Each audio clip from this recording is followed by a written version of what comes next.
morning, and welcome to Apollo Global Management's second quarter 2025 earnings conference call.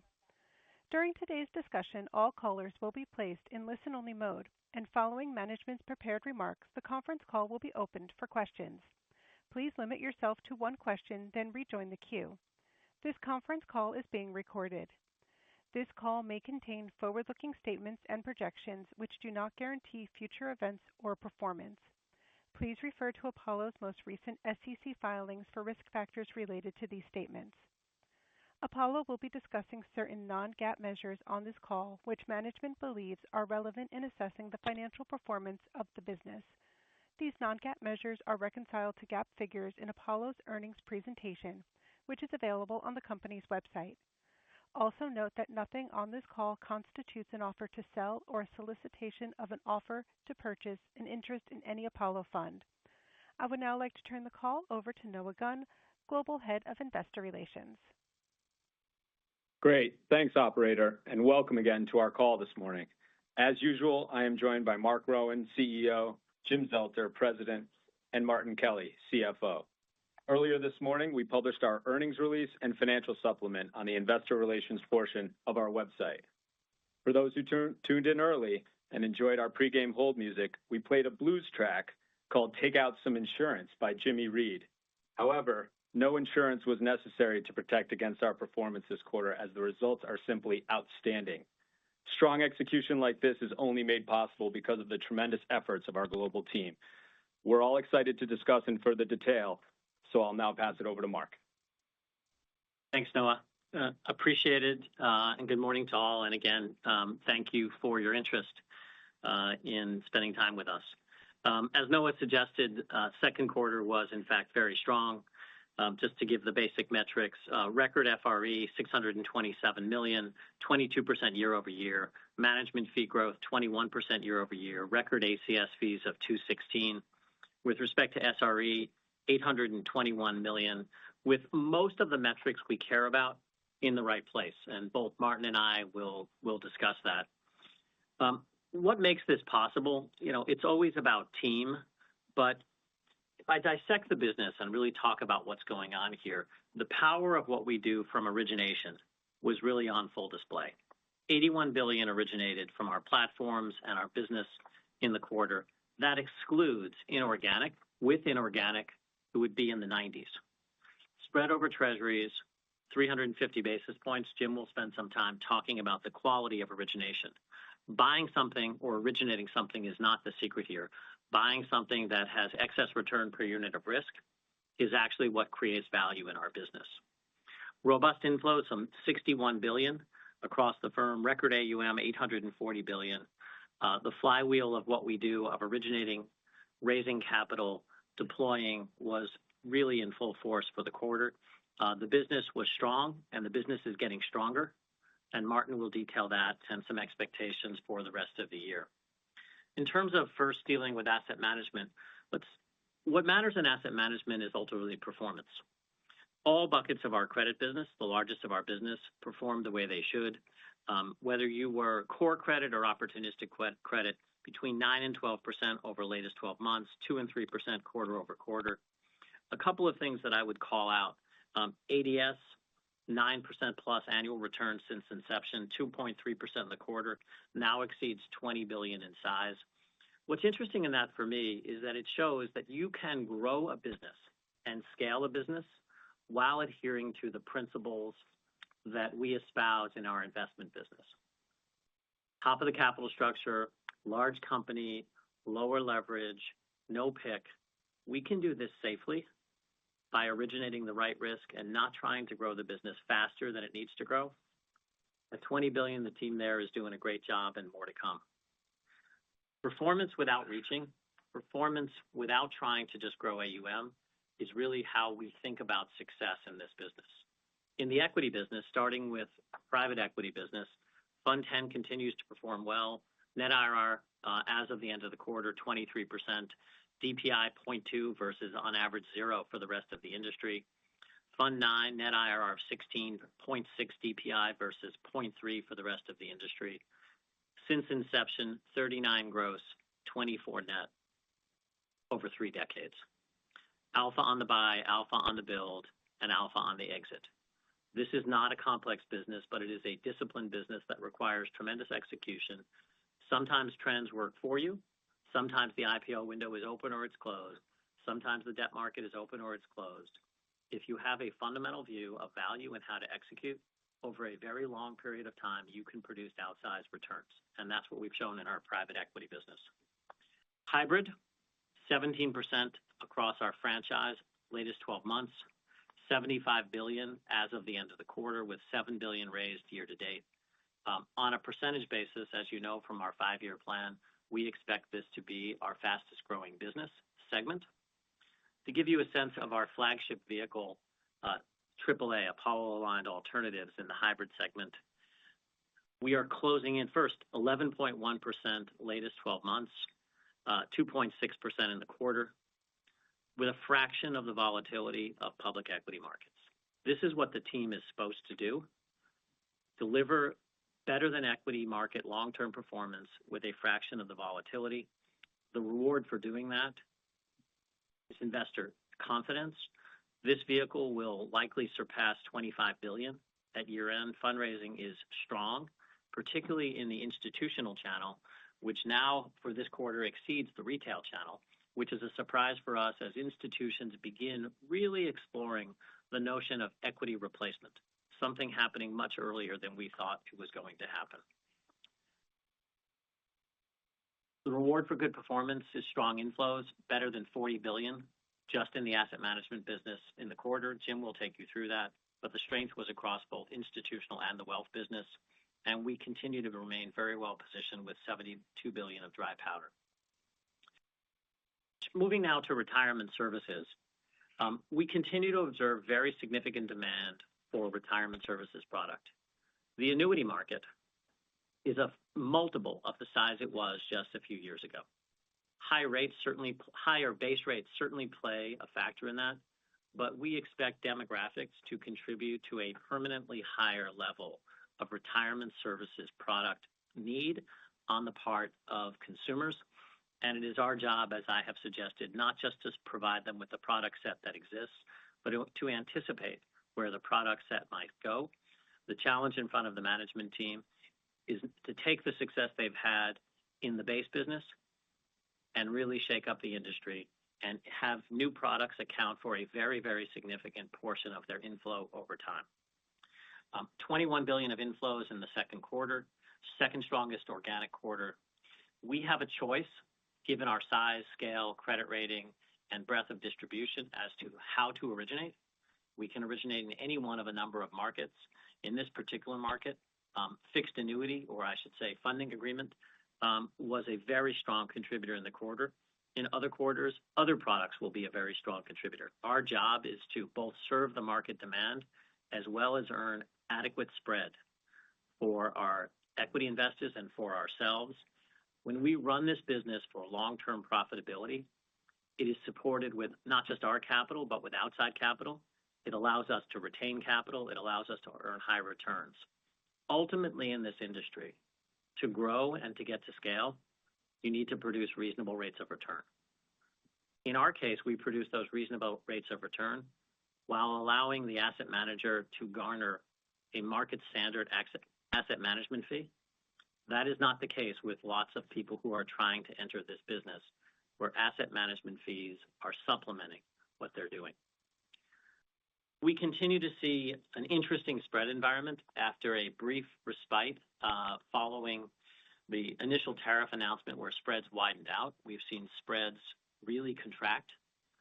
I would not want to be in this business without a very good source of origination. What you saw in the quarter and what we expect to continue in the third quarter is our origination machine responding to Athene and other institutional clients' desire for highly rated paper with spread. In the second quarter, we made a lot of progress.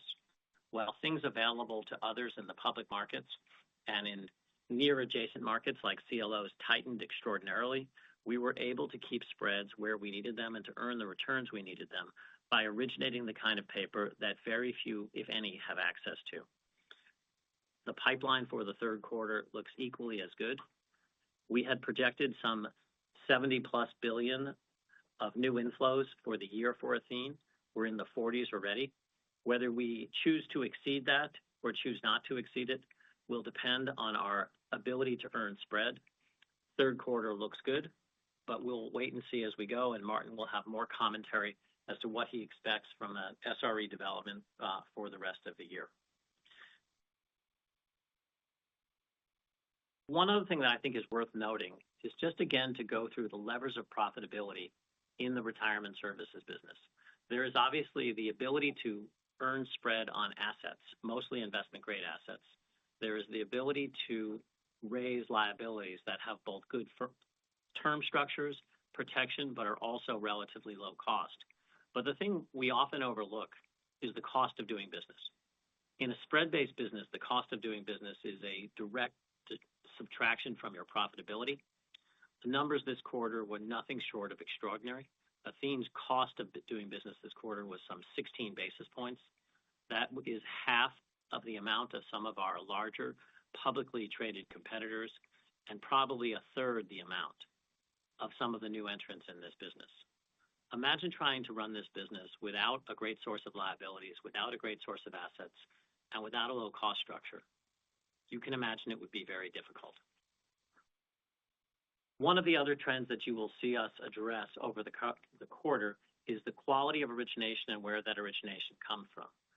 In the near future, we will put out some materials as we have historically to address origination, affiliation, as well as other issues of interest to the marketplace. Stay tuned on that. In Europe, we have more of a developing situation. The demand for retirement services products is strong as a result of demographics, not just in the US, but in Europe and Asia. In Europe, we are a strategic investor and capital partner to Athora. Athora's largest business to date is in the Netherlands. Athora, as many of you know, has agreed to buy PIC in the UK. Athora views PIC as an incredibly attractive way to enter a very interesting UK marketplace. The UK has many of the same demographic, corporate, and pension trends and needs that the US does. It does not have the same amount of capital, and the UK regulatory regime and the UK regulatory mood is one of encouraging private capital into its marketplace, particularly investment-grade private capital that supports the long-term projects that the UK and other, quite frankly, European governments want to do. And so while that transaction is subject to regulatory approval, and we would not expect it to close until after the turn of the year, we are very excited of what that could lead to and excited to enter the UK market in real size and scale. PIC is to the UK what Athene is to the US market. It will be a sizable capital funding. We will need sizable amounts of funding of assets, which will incent us to generate the same kind of originated assets that we have generated in the US to make available to the PIC management team to choose those assets that are best for their business. I think Europe is about to get more exciting. In terms of the industry, most of our peer set has now announced. And I think what you're seeing across the industry to varying degrees is a rising tide lifting all boats. Recall that our industry is some 40 years old, and we started a business that served the smallest bucket of our institutional clients called alternatives. We now have a significant number of other sources of demand. We have it all, right after we have the institutional alternative bucket, we now have this thing called individuals, which most of you ask about every quarter, and I expect, and Jim expects, to be as large as the institutional business over time. Second, we have another new market called insurance. Companies have seen what we have done for Athene by harnessing the illiquidity of our liabilities to be able to provide long-term capital, and strategies like Athene's are being adopted not just in the US, but across the globe. We now have a third new source of demand. Institutions are now looking at private assets, not just in their alternative bucket, but in their fixed income bucket for fixed income replacement, and we expect over time in their equity bucket for equity replacement. A fourth new source of demand are traditional asset managers. Traditional asset managers have struggled with the rise of passive and the decline of active. active being the higher fee, more value-added business. I believe we are watching traditional managers begin to redefine what active management is, rather than the buying and selling of stocks. The addition of private assets to heretofore solely public portfolios. There are lots of examples out there of collaborations, and we are in the beginning stages of this, but this has the potential to be a very, very large market, and most importantly, to serve a clientele that we historically, as an industry, have not had access to. Finally, I believe we are on the cusp of being able to serve the 401k and the defined contribution marketplace. I expect there to be significant proposed changes to the regulatory landscape to make this easier. This, to me, is common sense. This is among the largest pools of savings in the world, some $12 to $13 trillion. This money is mostly invested in daily liquid index products for 50 years. A small change in the rate of return available to these investors over their retirement period is not about slightly better outcomes. It's 50 and 100% better outcomes. We face across the world a retirement income crisis. We believe we have a role to play in this. I don't expect this to take place all at once, but I do expect this to be a continuing source of demand. If you shape up our view of the world is we started as a business that was a perfectly nice business serving the alternative bucket of our institutional clients. We now have 5 additional sources of demand. I continue to believe that over the long term, it is not going to be demand for high quality private assets that determines how fast we grow. It will be our capacity to originate and therefore the supply of those assets. Our focus continues to be squarely on origination, and each of these markets is going to require innovation. Innovation can be a partnering with State Street on their ETF. Innovation can be a partnering with Lord Abbett.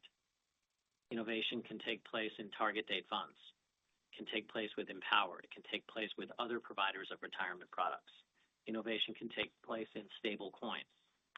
Innovation can take place in the trading of private assets, which I think has the potential to turn our industry on its head. In every industry where transparency of pricing and daily price availability has taken place, the industry has grown massively. For those who resist this, it generally means that your fee is above where it's supposed to be, and you don't want to shine a light on it. For us, we believe that the growth of this market, the size and scale of this market, the creation of more demand for private assets will benefit those who are in a strong position from origination. We see this as a positive and a potential game changer. Innovation is the name of the game here. I think I've said enough. I actually think Noah got it right at the beginning of the quarter. This was a really strong quarter. Everything we want to do was working the way it was supposed to. We can always do better. The team is working as hard as I've ever seen the team. Just one metric that caught my eye yesterday, on an average week, we have on a daily basis 1,000 people in the office. In July and early August, we now have 1,200. I can't actually figure what's happening, but it is among the busiest Julys we have ever seen in our business, and momentum is building rather than declining. It's my pleasure now to turn it over to Jim Zelter. Thanks, Mark. Much has been written covering the second quarter in terms of macro events that led to periods of uncertainty followed by a resurgence of confidence and risk-on mentality. For Apollo, the attributes of our model were on full display. As stated previously, our North Star is to be an all-weather, equal opportunity investor, private and public, primary and secondary, combined with speed and scale across the entirety of the investment grade and non-investment grade ecosystem, as well as the equity ecosystem. In the aftermath of Liberation Day, we deployed $25 billion in a condensed time frame and were well regarded as the market leader in that period. As the quarter progressed, confidence returned, markets reopened, and risk assets recovered. In this environment, we continue to lead with scale, conviction, and certainty of execution. In particular, I would highlight the performance of our high-grade capital solutions business, where we originated more than $8 billion across 4 transactions, including transactions for AES, BP, Mumbai Airport, and EDF, which I will touch on shortly. In aggregate, as Mark mentioned, we originated $81 billion of assets during the quarter, representing nearly a 50% growth year over year. This result was driven by activity across our diversified origination channels, platforms, core credit, high-grade capital solutions, equity, and hybrid. Within platforms, volumes were led by Atlas and Midcap, which posted combined volume growth of approximately 30% quarter over quarter, while maintaining solid historical spread. Within core credit, volumes were led by CRE debt, large cap direct lending, and fund finance, which in combined basis doubled quarter over quarter. It is very important to draw the distinction that all origination is not equal, and we believe there is a fundamental difference and significant value capture between directly originated versus purchasing others' originated assets. Of our total origination in the quarter, $75 billion was debt, comprised of $60 billion of investment-grade credit with an average rating of A-, and $15 billion of sub-investment-grade credit with an average rating of single B. On our investment-grade origination, we generated excess spread of approximately 290 basis points over treasuries, or approximately 190 basis points over comparable rated corporate debt. On our sub-investment grade origination, we generated excess spread of over 470 basis points over treasuries, or approximately 200 basis points over comparably rated high-yield corporates. Overall, we observed stable spreads quarter over quarter and saw modest widening in July. Achieving record origination volume while generating excess spread is particularly impressive, as Mark said, when considering we are in a market where many areas within credit, such as CLOs or BB crossovers, have gravitated to decade-plus or even generational tight spreads. Our origination activity continues to be broad-based with several diverse flows across channels. We had some excellent wins in the quarter, and as I highlighted, in particular was our £4.5 billion sterling financing for Electricité de France, EDF, which marked the largest sterling-denominated private credit transaction to date. Proceeds from the financing will be used to finance EDF's electronuclear projects in the UK, most notably the Hinkley Point C nuclear power station. This bespoke large-scale HGCS financing supports EDF's vital role in advancing the European energy and power infrastructure. We see a broad pipeline of these transactions, and it reinforces our reputation as a trusted advisor, making us a partner of choice for companies in need of secular CapEx investments. More broadly, Europe is an area we are investing significant time and resources to expand our dominant presence. Over the coming years, we see substantial origination opportunity as the region commits infrastructure, investments, defense, reindustrialization, and power generation.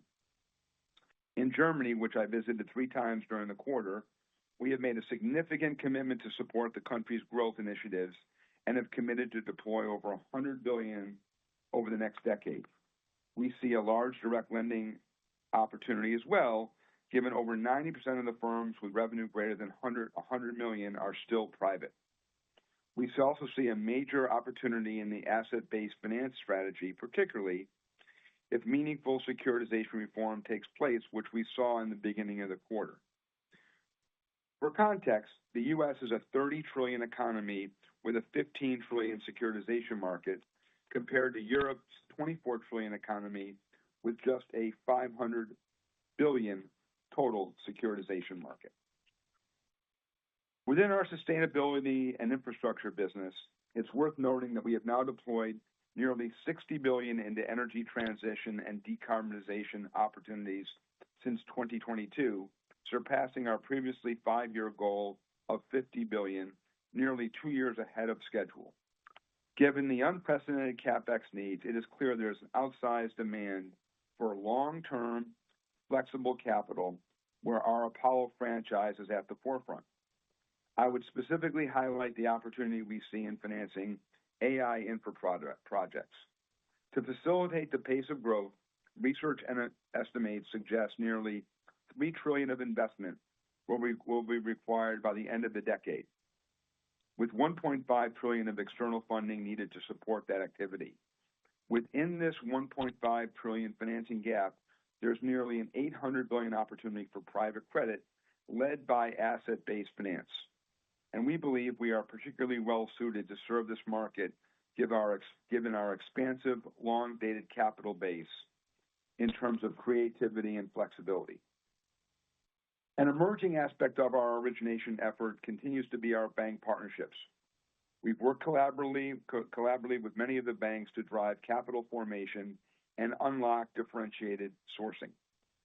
Currently, our global network of 12 bank partnerships spans to both U.S. and international, and based on active conversations, we anticipate adding a handful of new partnerships by year-end 2025. These partnerships are active in ABS, private corporate credit, infrastructure, trade finance, SRTs, and junior capital solutions, all enhanced by the strategic alignment and trust and communication we have built. In summary, our origination machine continues to produce quality spread at scale. As we continue to discuss larger trends in the broader private credit ecosystem, I will highlight 2 points on our platform.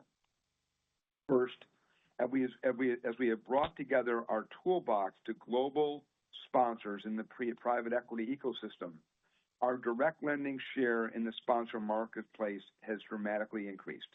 Combined volumes for our large cap team and our mid cap team totaled $25 billion in the first half of the year, up dramatically year over year. Secondly, as the conversation surrounding private credit continues to expand, it's clear that the new favorite flavor in the marketplace is investment-grade solutions. By our count, we have an unmatched market presence with over 29 financings totaling $44 billion since 2020. Turning to capital formation, our engine was firing on all cylinders as we generated $61 billion of inflows in the quarter, including record organic inflows of $49 billion. Inflows were driven by $40 billion from asset management, which included $12 billion of inorganic flows from the Redding Ridge Irradiant acquisition, and $21 billion from Athene. Our capital formation capabilities were differentiated with 3 distinct pillars driving our results: our institutional business, our global wealth franchise, and our retirement services platform. Within the $40 billion of inflows from asset management, approximately 80% went to credit-oriented strategies and 20% to equity-oriented strategies, with contributions coming from a broad array of investors. One area of standout performance was our third-party insurance business that generated $7 billion of inflows, which included 6 new and 2 upsized mandates. Third-party insurance is on track for a record year with over $9 billion raised year-to-date across diverse products, types, strategies, geographies, and liability profiles. Insurers are increasingly recognize our differentiated origination capabilities and unique level of alignment with our clients. We own what they own, which is driving a strong pipeline of interest. In global wealth, momentum continues to generate as we generated more than $4 billion of inflows in the quarter, the second best on record despite the turbulent backdrop. Year-to-date inflows of $9 billion were up 40% versus the year-ago period, with contributions from 18 separate strategies encompassing our semi-liquid suite, as well as a drawdown and QP offerings. In particular, we've observed continued strength from ADS, which is set to take in another $600 million in July, as well as building momentum in ABC and AIC. Our wealth franchise now has 7 strategies, exceeding $1 billion in AUM, with 2 above $20 billion, AAA and ADS, a signal of the increasing scale and receptivity we're seeing across strategies. Our expanding distribution footprint is supporting continued growth, and we currently have more than 5,000 advisors across nearly 700 firms allocating to our products. With an excellent first half of the year, we believe that we are well on our way to achieve our full year goal in 2025. Athene had another excellent quarter with $21 billion of organic inflows, the second highest result on record. By channel, inflows were driven by $7 billion from retail, $12 billion from funding agreements, and $2 billion from flow insurance. Retail flow saw particularly strength in fixed index annuities, where FA issuance was strong at $12 billion and marked a second quarter of record volumes as we continue to lean in and take advantage of favorable issuance spreads. Taken together with the strength of the first quarter, Athene is on pace for a record year in FA issuance. As we've been saying for some time, the expanding needs of the global retiree population present a significant growth opportunity for Athene, and the franchise is exceptionally well positioned to capitalize on this broad secular trend. With that, I'll turn it over to Martin for the financial results. Thank you, Jim, and good morning, everyone. Our second quarter results, as you've heard, underscore the increasing momentum across our platform and demonstrate consistent execution of our long-term strategy. I'll briefly walk through the quarter's financial results and highlight the drivers that position us well for the remainder of the year. FRE. In asset management, AUM increased by 22% year over year to a record $840 billion, while fee-generating AUM grew 22% to $638 billion. Nearly 60% of our total AUM and 75% of our total fee-generating AUM is comprised of perpetual capital, which is highly scalable and largely insulated from cyclical drawdown fundraising. Perpetual capital is benefiting from strong flows in our global wealth business as well as Athene. We generated $627 million in fee-related earnings in Q2, a new quarterly high. FRE grew by 22% year over year, driven by the following four items. 1, 22% overall management fee growth, with 25% growth in credit, reflecting a strong origination volumes and spreads that Jim described across our asset-backed and other high-grade businesses. Notably, the acquisition of Irradiant by Redding Ridge further builds out the capabilities of Redding Ridge.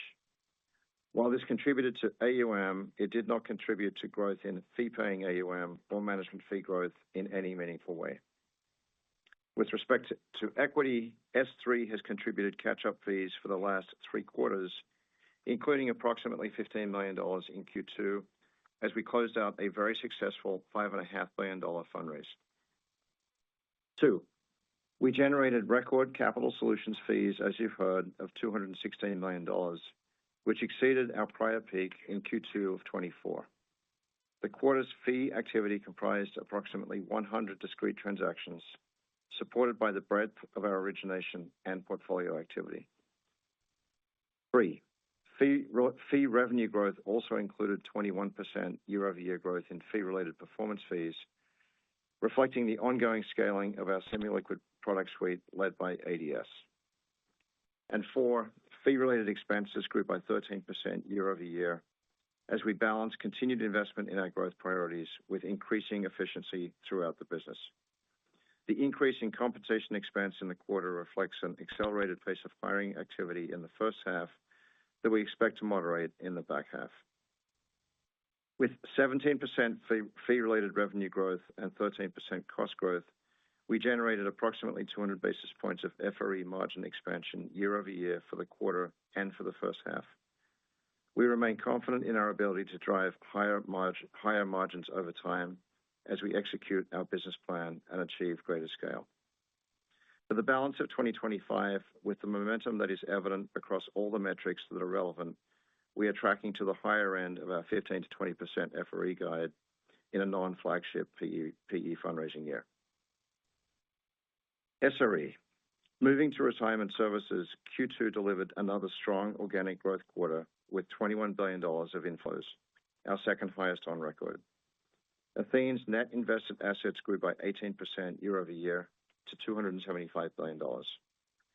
We generated $821 million of SRE for the quarter, with an additional $36 million adjusting to our long-term 11% return expectation on the alternatives portfolio, all in line with our prior comments. The alternatives return for the quarter came in slightly higher than our pre-release estimate due to positive late quarter pricing and FX adjustments. The blended net spread in Q2 was 122 basis points versus 126 basis points in the prior quarter, reflecting the continuing runoff of profitable business written post-COVID. We generated new business spreads of approximately 130 basis points in the first half, right in line with historical long-term spreads of the business and fully consistent with our overall SRE growth outlook for the year. We remain highly confident that we'll achieve the mid-single-digit growth in 2025 on the basis we previously communicated. Bridge. We're continuing to work towards the close of our pending acquisition of Bridge Investment Group, and we expect to close the transaction in early September. In terms of financial impact, given partial year timing, we anticipate relatively modest FRE contribution for the remainder of 2025. For 2026, we anticipate Bridge will contribute approximately $100 million to our FRE, in line with previously published forecasts in the Bridge shareholder proxy filing. We expect meaningful scaling of Bridge's FRE and total financial accretion in 2027 and beyond, and we'll hold an update call in the fall to provide additional information. With that, I'll turn the call back to the operator, and we welcome your questions. Thank you. The floor is now open for questions. If you would like to ask a question, please press star one on your telephone keypad at this time. A confirmation tone will indicate that your line is in the question queue. You may press star two if you would like to remove your question from the queue. For participants using speaker equipment, it may be necessary to pick up the handset before pressing the star keys. Again, we ask that you please limit yourself to one question. Our first question today is coming from Alex Blostein of Goldman Sachs. Please go ahead. Hey guys, good morning. Thanks for the question. So really impressive results across the business. I was hoping to maybe double click into credit spread dynamics and importantly how that could impact the insurance business perhaps beyond 2025, just taking into account your ability to sort of flex and move between products, but also rising competition in some of the more traditional channels like retail. And then again, to your point, fairly tight credit spreads across the ecosystem. Thanks, Steph. It's Mark, and I'll start and then I'll let Martin finish up. I think the way to think about the quarter, we are in credit spreads in products that we have historically bought, CLO, that are now more readily accepted and readily available, have tightened to levels that we think are unsustainable and uneconomic for the risk. We have been able to pivot the origination to maintain spread. Coming back to what Martin said, we are originating new business in the context of this tight spread environment at 130 basis points, at numbers consistent with historical rates of return, in amounts that we have never done before, that we feel very comfortable doing. Why isn't the business growing faster? The business is not growing faster because the profitability of what we had done in the COVID era was just extraordinary. And so what you're watching is the business itself is incredibly healthy, and we're just amortizing, if you will, the flow through of the business that took place in the COVID era. And as soon as that business runs off, we would expect a meaningful tick up in SRE. There is no doubt, and then as I look forward in liabilities, that we will see compression in first asset spreads that people can buy. So when we started in this business, insurance companies were not large investors in CLOs. Insurance companies are now large investors in CLOs.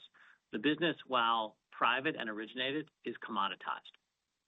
It's pretty easy access to the CLO market.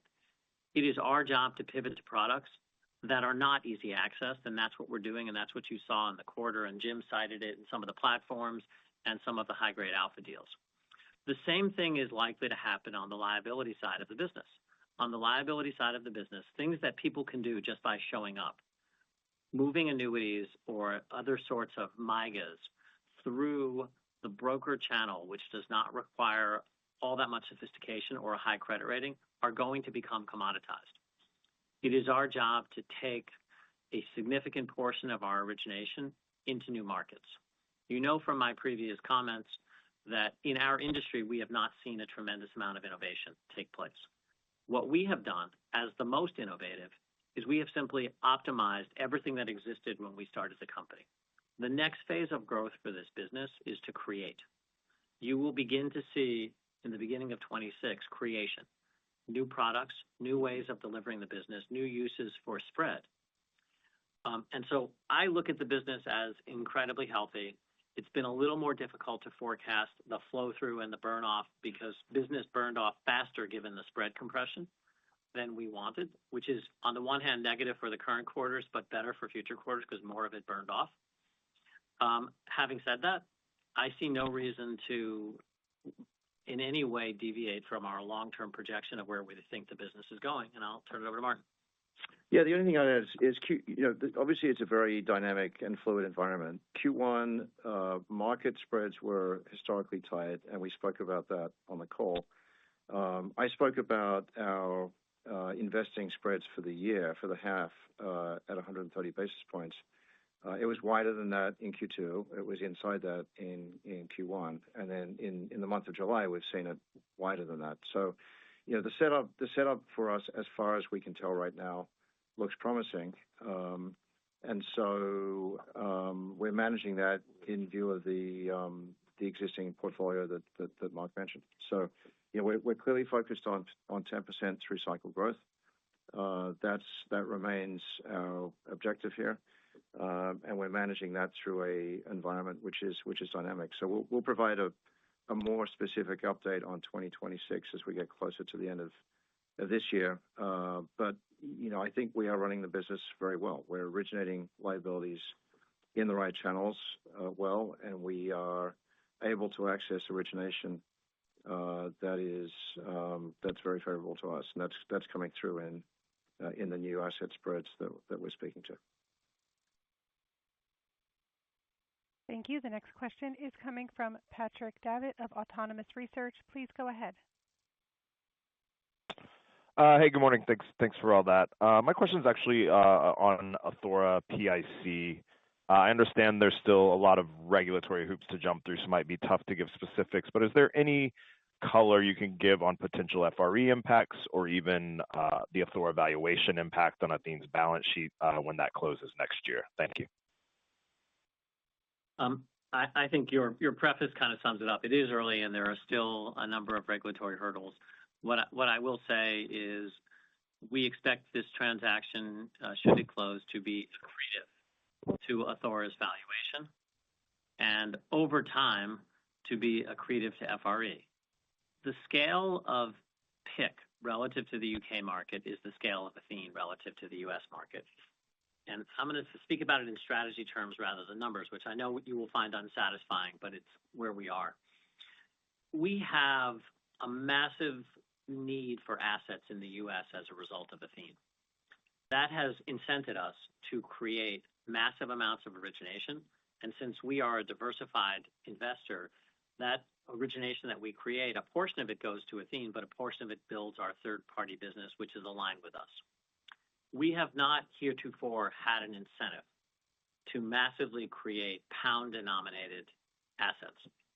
PIC is, as an anchor, through Athora, and depending on what the management team at PIC wants, PIC is the opportunity to create a massive pound-based origination ecosystem, which will both benefit Athora PIC and will benefit all of our clients and open up a significant amount of client base in the UK market.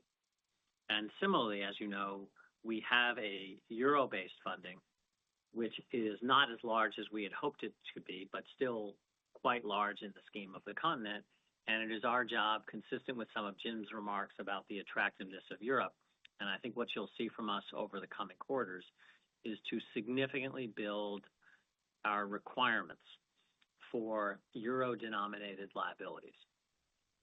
This is the virtuous circle. We create a funding box. The funding box needs assets. We build origination around that funding box. The origination serves the funding box itself. It also creates capital markets fees, and then it creates FRE because we also have excess product, which we then are aligned with our investors on. I think momentum is building in the business. I'm personally very excited about the PIC transaction. And the most interesting thing for me, it's coming at a moment of regulatory introspection and political introspection in the UK, which has made, from my point of view, the UK one of the most dynamic and exciting markets potentially for capital formation in private markets. The UK government has been incredibly welcoming and has recognized the need for private capital to exist alongside public capital to finance all of the things that the UK government wants to do in the context of its other budgetary and requirements. So we feel quite welcome there, and we intend to make a significant contribution and build to our resources in the UK. Thank you. The next question is coming from Glenn Schorr of Evercore. Please go ahead. Hi, thanks very much. A simple question. I'm curious. You mentioned ADS like 20 billion now and scaling well. So my question is, can ABC scale in right trail behind and tailwind of ADS? Meaning, can you talk about the platform approval pipeline, the scalability, uniqueness of the product? Like, where do you think this can go? And maybe using ADS as an example. Thanks. Great. Thank you, Bill. I think you're onto something. I mean, certainly we saw with ADS taking the strategy that Mark talked about and not reaching but doing it with the Apollo brand. We clearly have positioned ourselves as one of the 2 or 3 leading players in that space. And taking that page, we believe we have the first mover advantage in the ABF world with ABC. It's an area that it's all about origination led. Certainly the purchase several years ago of Atlas with its 300 relationships is feeding into that. Early approvals are extremely strong. The breadth of clients institutionally and on global wealth approving the product is very, very strong. So we see a clear wake for that product to follow the success of ADS. And again, I think because what investors out there see, not only is is people are concerned about a credit cycle that someday will revisit us. The underlying risk in ABC is a greater degree of investment grade counterparty risk. And so as you get later in a cycle, there's a great excitement for higher quality yield, which that certainly covers. But we feel the early indications lead us to believe that this will be the market leading player. And now it's really up to us to execute the strategy and to follow through on our vision. Thank you. The next question is coming from Bill Katz of TD Cowen. Please go ahead. Great. Thank you very much. It certainly feels like there was a step function of earnings power and just throughput of the platform. And when I look at some of these numbers on the origination or deployment, they are significant.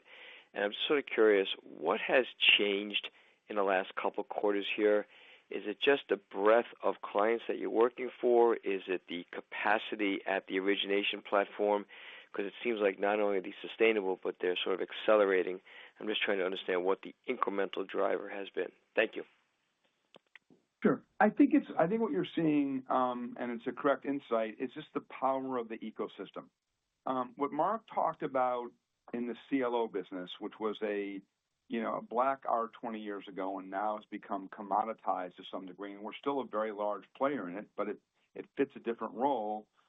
We're seeing that right now, even though we've increased our leverage, our capabilities in direct lending.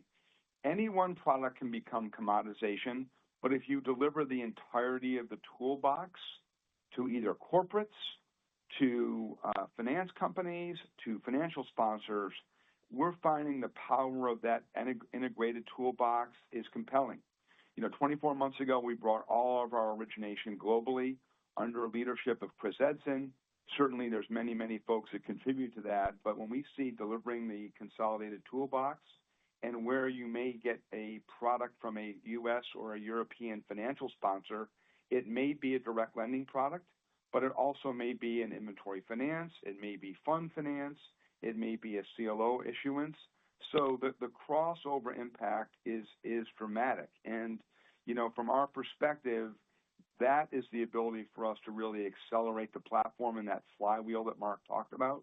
Also, we're finding is more and more financial sponsors are focused on the cost of capital. And as the PE overhang is dramatic and it doesn't appear to be waning anytime soon, your ability to provide a variety of financing tools for them in a variety of areas, several of which are investment grade rated, that's the second compelling area. And the third is, and I'll use Atlas as a double click for a moment. When the platforms engaged to purchase Atlas, half the business at that point in time was an agency business, agency mortgages on the resi and commercial side. We really, those businesses we either sold or shut down because they did not provide any excess spread for unit of risk. And now if you look at the actual origination platform at Atlas, from 200 facilities, over 300, under the leadership of Kerry Lathrop, they're really hitting their stride. So, when you connect these businesses together as a combined toolbox and as more investment grade solutions, those are what's the accelerating factor. Thank you. The next question is coming from Wilma Burdis of Raymond James. Please go ahead. Hey, good morning. Could you talk a little bit more about the other inflows in retirement services and what the outlook is there? I think the footnote mentions defined contribution plans, and we'd just like to get a little bit more color there. Thanks. Yeah, it's some of the emerging areas that Mark's been speaking about. So specific to that line item, it's stable value products, and that's an area that we are spending a lot of time around developing capabilities and distribution points, and we think that that's one of several new markets that will be the seeds of growth for Athene's business in the years ahead. I think first, thank you and apologies for the last quarter for what happened. We ended up not being able to take Wilma's question last quarter, but just to expand on that a little bit for you. The industry has not really created that many new products. We have lots of variations on the theme. And when we think about what's happened, and I've said this publicly before, the first insurance policy ever issued was one page, Scottish Widows. When you die, you get this. Now to buy a retirement product, an annuity, is 100 pages. Very few people can understand what they're buying. When people are uncomfortable with what they're buying, you tend not to buy as much of it. Having said that, the compelling need is still causing the market to be very sizable. Part of the change we see happening in this industry is getting back to something that is really simple. Really simple will initially take place in the existing products. Can we get to an immediate issuance of an annuity? Can we make the process less burdensome? Can we use new technology to streamline what it is we're doing? We don't have to do things the way we've done them historically. Can we make it more accessible and more understandable? This is the first step in the journey. The second step in the journey is a kind of more ambitious goal. The world of retirement went over a long period of time from defined benefit, which employees loved and employers hated. We then threw people to the wolves in defined contribution. Very few people have advice. Very few people make choices. We've had good market performance, so we've had okay outcomes, but it is not as a result of positive selections made by the retirees. Most people actually make no decision with respect to their retirement options. They are simply defaulted into a variety of things. Part of the vision that we have for the world going forward is a return to defined benefit in the form of guaranteed income, not provided by the employers themselves, but providing people options within their 401k, within their existing retirement structure, to go for guaranteed lifetime income. Guaranteed lifetime income, as you know, since you follow this industry, one could say that's a SPIA. But a SPIA is not in a form that any real retiree can understand. But I do think that this is the big challenge ahead for our industry. I think it's the big opportunity ahead for our industry, which is not simply to think about our business of retirement in the context of the products that exist, but to think about it in the terms of simple, guaranteed lifetime income. That is the holy grail for us. Along the way, we will have things like stable value. We will have other applications for spread-based product.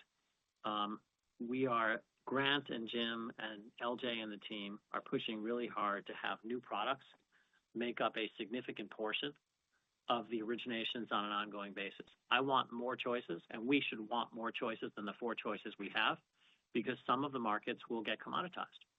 Our job is to simply keep moving and keep adapting, much the way you've seen us do that on the origination side of our business, where we've seen commoditization of CLO spreads. So hopefully helpful. Thank you. The next question is coming from Ken Worthington of JP Morgan Chase. Please go ahead. Hi, good morning. Thanks for taking the question. Can you talk about GeoWealth and what you aspire to do with this partnership?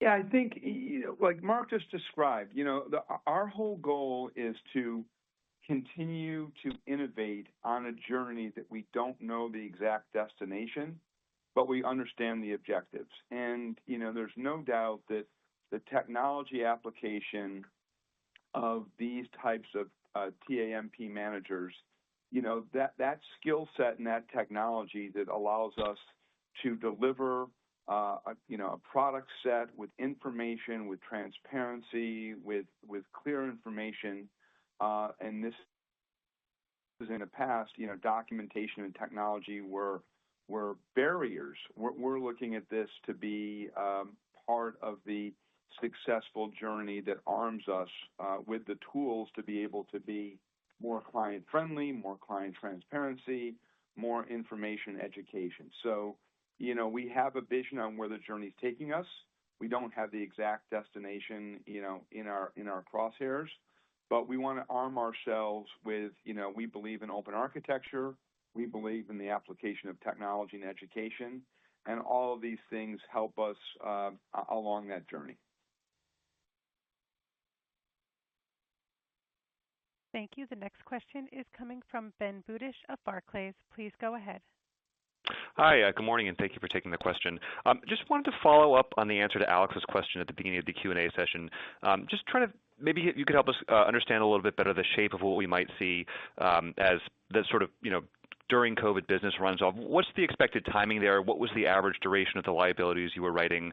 And when you get to the other side of that, should we sort of see the aggregate spreads kind of normalize back up to 130, or how should we see it sort of play out tactically in the P&L when we see it, quarter over quarter? Thank you. Yeah, I think the best evidence of that is part of the question you asked, which is when do the net spreads stabilize, right? And so we will expect to see that business continue to run off through next year, and so you should expect to see the reported net spreads decline slightly through that period of time. It'll decline for the balance of the year and then stabilize. And so, and then we are past the period of very low cost liabilities and very rich assets against those liabilities running off through the system. So that's what we see. That's what we model. That's what we're seeing in the actual numbers. It's clearly quite predictable. And so at the same time, we're managing top line growth of the business in view of the macro environment to achieve the growth ambitions. Thank you. The next question is coming from Michael Cyprys of Morgan Stanley. Please go ahead. Hey, good morning. Thanks for taking the question. I just wanted to ask about 401k. I think you mentioned that you're on the cusp of serving the 401k marketplace. Just curious if you could elaborate a bit on how you see that opening up, what sort of changes, regulatory or otherwise, you're anticipating, the time frame there. And then if you could talk about some of the steps that you're taking to ensure that you're going to be a winner as that marketplace opens up. I know you already have some partnerships on the intermediary wealth side. Just curious if you might need additional partnerships, how you're approaching that, and what strategy you think might make the most sense in the 401k channel. Thank you. Good. I'll do my best in the context of the call. I think, Jim and I were just smiling, looking at each other. First, the order's not out yet. So it's always dangerous to speculate on what does not yet exist. And then I do think the question will probably involve a whole day of answers. But my take on it, the need is there. Everywhere in the world where private assets have been added to public portfolios, you've gotten better outcomes. The shining example is the Australian system, but it's the Israeli system, it's the Mexican system, it's the Chilean system, it's a number of other places. And as I said in my discussion, it's not a little bit better outcomes, it's 50 and 100% better outcomes. This is not something that we need to sell. Plan sponsors, members of the ecosystem along the way, they understand this, and for the most part, they would like to include a more diverse set of assets with higher returns for retirees to build for their nest egg. The impediments to that to date have been some on the embedded businesses, record-keeping, technology, reporting, but the primary problem has been litigation. This has been a very litigious area where plan sponsors and others have basically been forced into taking the lowest cost option rather than the one that produces the best net return to the underlying beneficiary. That has limited, because there's no prohibition right now on private assets. What we need is clarity, and what we need is some clear rules of the road. Even in the absence of that, you are watching significant experimentation. I don't know the exact number, but it'll be a few $1 billion this year for us of origination into the 401k channel. It will be into managed platforms, and it will be into target date funds. And I think that the target date fund environment and the GeoWealths of the world are starting to tell a story that I see as the maturation of the private marketplace. And I'll compare it to what happened in the public markets. We used to think of people investing in public markets and buying stocks and bonds. People don't really buy stocks and bonds. They buy indices, they buy solutions, they buy outcomes. Right now, the private market is in the stock and bond purchasing. People pick this fund or that fund. As opposed to, I want a 60-40 portfolio, and in my 60 portfolio, I want to have access to both public and private markets. In my 40 portfolio, I want access to public and private markets. Some people will want more alpha, subordination. Some people will want less alpha. They're getting closer to retirement, more certainty, investment grade. I believe that we will see the take-up of this not through the sale of funds directly. I think the primary access point for us will be indirect, either through participation in target date funds or traditional asset managers who dominate this market already, recognizing that retiree portfolios that are really long dated, that are not supposed to be traded, are the perfect place for high quality private. At the end of the day, I come back to what I believe about the structure of our industry. We are watching emergent sources of demand come together, which far exceed the capacity of our industry as it exists today to produce excess return per unit of risk private assets. I think the thing that has value in a more transparent world with lots of demand is origination. You find a good asset that offers excess return per unit of risk, you will get paid for it. You will get paid for it in fee. You will get paid for it by owning a piece of it. You will sell it to a fund, to an investor, to a co-invest, to a managed account, or to a 401k. And so the North Star for us is, yes, we need to serve all these markets. We need to have structures that adapt to the unique requirements of each market. We need to have more transparency. We need to have daily pricing. We need to have more liquid, which does not mean fully liquid, because that's not what is going to happen. But at the end of the day, we have to originate. I'm excited about what we're doing, and the journey, as Jim said, is just starting. It's not like we're at the end of a mature cycle. We're staring, it's all in front of us. Thank you. The next question is coming from Brian Bedell of Deutsche Bank. Please go ahead. Oh, great. Thanks. Good morning. Thanks for taking my question. Appreciate all the color today. This is fantastic information. Two-parter question, if I can do that. First on capital solutions, another solid quarter here. Maybe just some perspective on, sort of the roadmap of new initiatives within this since Investor Day, and maybe focusing on the trading of private credit. I think Mark, you mentioned earlier, and the potential for this for Capital Solutions to pace at a level above the $1 billion target in 29, or to meet that target sooner, I guess. And then just quickly on SRE, the rate cut assumptions that you have in your guidance for this year, and then the sensitivity to more rate cuts if that happens. Yeah, so this is John. I'll take the first one. There's definitely a connection in the ecosystem of ACS and the trading ecosystem. And certainly what ACS has done for us, if you go back 5 years, it took our traditional narrow unit of our LPs and clearly has expanded that dramatically. So on a day-to-day basis right now and month-to-month, our touch points have dramatically increased. And so as Martin mentioned, 100 transactions in the quarter, the breadth of our ability to distribute investment grade, non-investment grade equity and hybrid product has made us smarter, and it's that ecosystem, that flywheel on origination. So I think you're going to see, in the absence of any, before I get to trading, I think there's a maturity of the ACS product set across our universe, and we were very active in the quarter. I think combined with that now, when we see our dialogue with more and more investors that are some of the traditionals, other insurance companies, there's no doubt more transparency, more information, more confidence in what they're buying is going to expand the pie. And so, we have the good fortune, this is our 40th collective year in the business, or 80th between Mark and I. And we're quite old. Whenever we see the ability to open up transparency, investor information, investor education, and confidence, that expands the pie. There are others that have a different view of that. We think evolution and Darwinian history will be on our side of history in this one.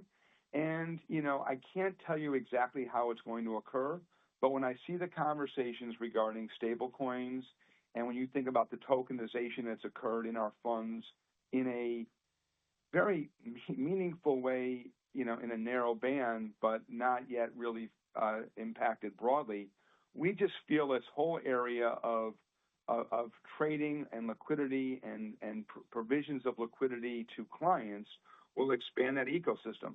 Some may be bid and offer spread, some may be on volumes during dislocations, some may be on indexing and better ability to create products, but this is all about that flywheel and expanding one more chapter to it. And it's very early days.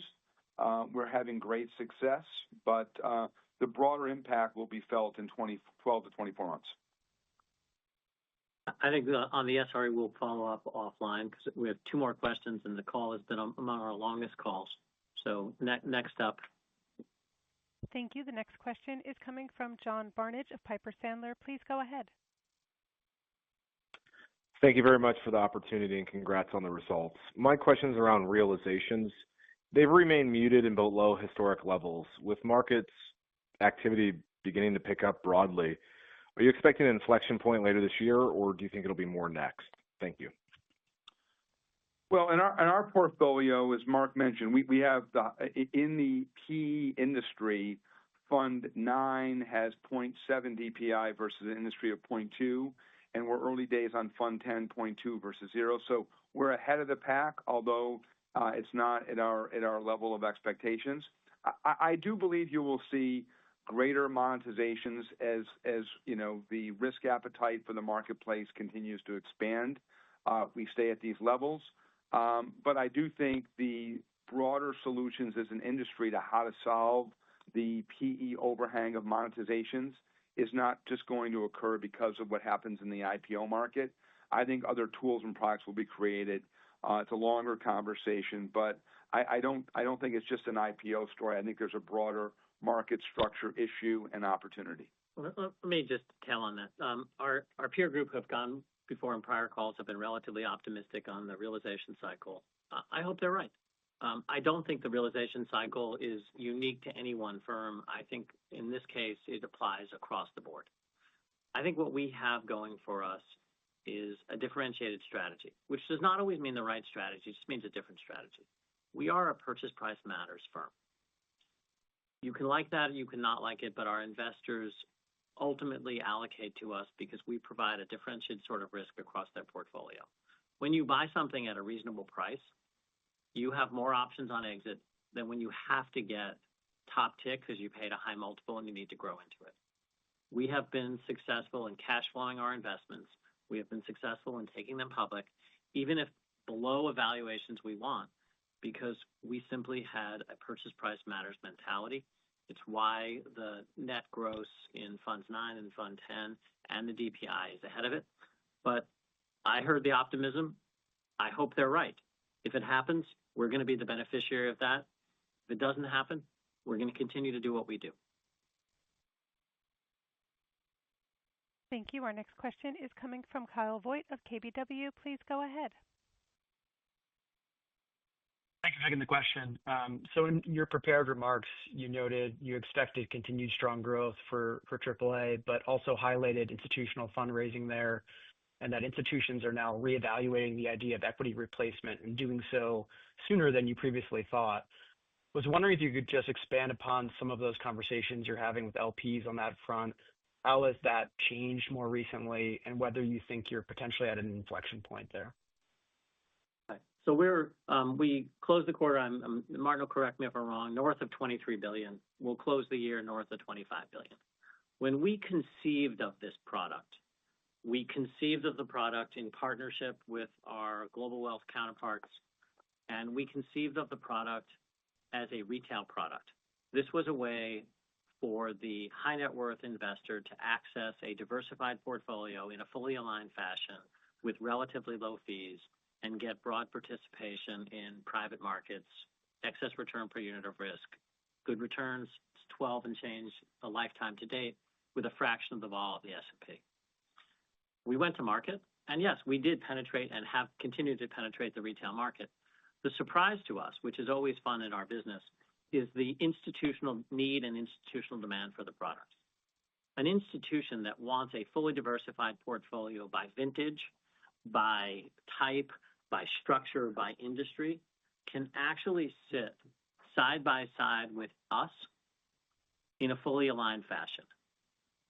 And what I like and what Jim likes about this is institutions continue to evolve this. Because some institutions look at this and they say, well, this is slightly below PE returns. And we say, of course it's below PE returns, it's not levered. And so we have institutional clients who have now, as a result of inbounds, we've created a levered share class for AAA. Long dated, low cost leverage on a reasonable basis where an institution can get a buy-in to this fund and can buy the levered share class and actually produce PE returns with a fraction of the return of PE. That is the place we have seen a couple of really large tickets come in. We also have seen a significant amount of demand coming from ICOLI for all the reasons you would expect that of ICOLI, given the stability of returns and the aligned investment. I continue to believe that leveraging of more broadly diversified risk of AAA, rather than trying to shoot the lights out for highly levered PE in these retail vehicles, to be the right strategy. It's not everyone's strategy. It's what our strategy is. But I'm very optimistic about the institutional side of AAA, which is a market we quite frankly did not envision when we formed the vehicle, but pleased that we've developed it. Thank you. At this time, I would like to turn the floor back over to Mr. Gunn for closing comments. Great. Thanks, operator. And thank you again, everyone, for all the time and attention this morning. If you have any follow-up questions regarding anything we discussed on today's call, please, of course, feel free to reach out to us, and we look forward to speaking with you again next quarter. Thank you. Ladies and gentlemen, this concludes today's event. You may disconnect your lines or log off the webcast at this time and enjoy the rest of your day.